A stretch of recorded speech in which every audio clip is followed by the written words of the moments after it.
Hello everyone, welcome back to my channel Hena story. আজকে আমি তোমাদের সাথে শেয়ার করব টক ঝাল আমের আচারের রেসিপি।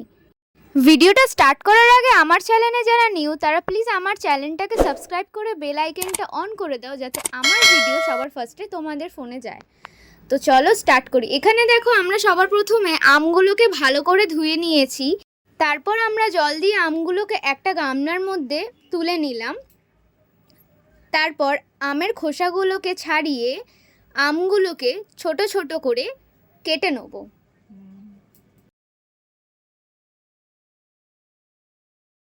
তারপর দেখো, এখানে আমগুলোকে আমরা ভালো করে টুকরো টুকরো করে কেটে নিয়েছি। তারপর জল দিয়ে আবার আমগুলোকে ভালো করে ধুয়ে নেব। ধুয়ে এখানে আমরা একটা থালার মধ্যে আমগুলোকে তুলে নিলাম। এবার আমের মধ্যে হলুদ গুঁড়ো আর নুন দিয়ে আমগুলোকে ভালো করে মেখে নেব।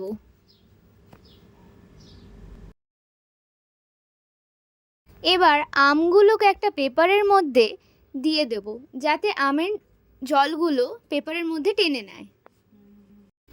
এবার দেখো, আমের জলগুলো পুরো পেপারে টেনে নিয়েছে। তো তারপর আমরা একটা থালার মধ্যে আমগুলোকে তুলে নিলাম, আর এবার আমরা আমটাকে রোদের মধ্যে দিয়ে দিলাম। এবার এই থালাটা যেহেতু ছোট ছিল, তার জন্য একটা বড় গামলার মধ্যে আমরা আমটাকে ঢেলে দেবো, যাতে রোদ্দুরটা ভালোভাবে আমের মধ্যে লাগে।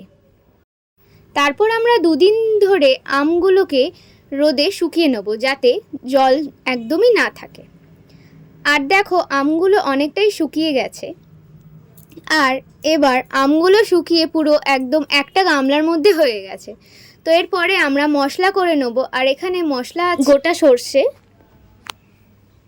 আর এখানে আছে গোলমরিচ, ধনে, জিরে, চাঁদনি, জোয়ান, কালো জিরে, মেথি, মৌরি আর শুকনো লঙ্কা।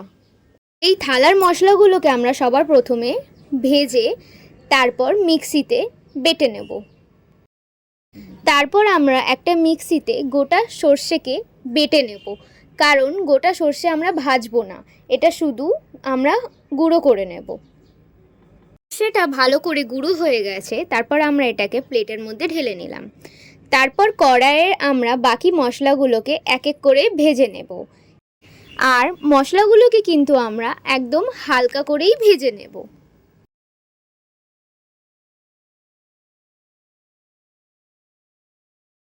এবার মশলাগুলো ভাজা হয়ে গেছে, আর তারপর আমরা মিক্সিতে মশলাগুলোকে গুঁড়ো করে নেব।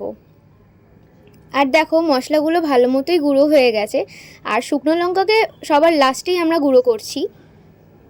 আর এখানে শুকনো লঙ্কাটাও ভালো মতোই গুঁড়ো হয়ে গেছে। এরপর এখানে আমের মধ্যে মশলাগুলো এক এক করে দিয়ে দেবো।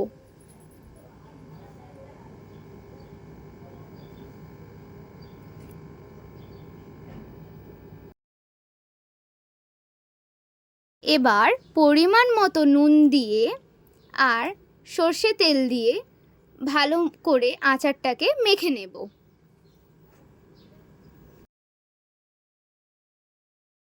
এবার আচারটাকে আমরা ভালো করে মেখে নিয়েছি। আর দেখো, আচারটা ভালো মতো মাখা হয়ে গেছে। তারপরে একটা বোতলের মধ্যে একটু সর্ষে তেল দিয়ে বোতলটাকে ভালো করে নেড়ে ছেড়ে আচারগুলোকে বোতলের মধ্যে দিয়ে দেব।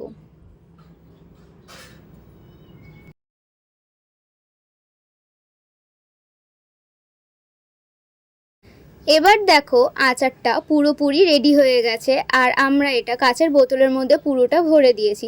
কিন্তু এটা এখন খাওয়ার জন্য রেডি হয়নি, এটাকে সবার প্রথমে রোদ্দুর দেখাতে হবে, রোদ্দুরে, যাতে আম আর মশলাটা গলে যায়। আর দেখো, আমরা এখানে এটাকে দুদিন দিয়ে রোদ্দুর দেখিয়েছি, আর এটা একদম রেডি হয়ে গেছে খাওয়ার জন্য।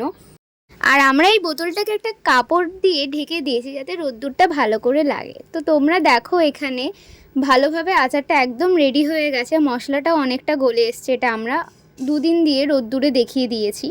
আপনারা এই আচারের রেসিপিটা ঘরে ট্রাই করে দেখতে পারেন, এটা আপনাদের খুবই ভালো লাগবে। এই আচারটা একদম টক ঝাল হয়েছে আর খুবই টেস্টি লাগবে। তো আজকের আমার ভিডিওটা কেমন লাগলো অবশ্যই আমাকে কমেন্ট করে জানাবেন। ভিডিওটি ভালো লাগলে লাইক কমেন্ট শেয়ার করে দেবেন। আর দেখা হচ্ছে নেক্সট ভিডিওতে। টাটা।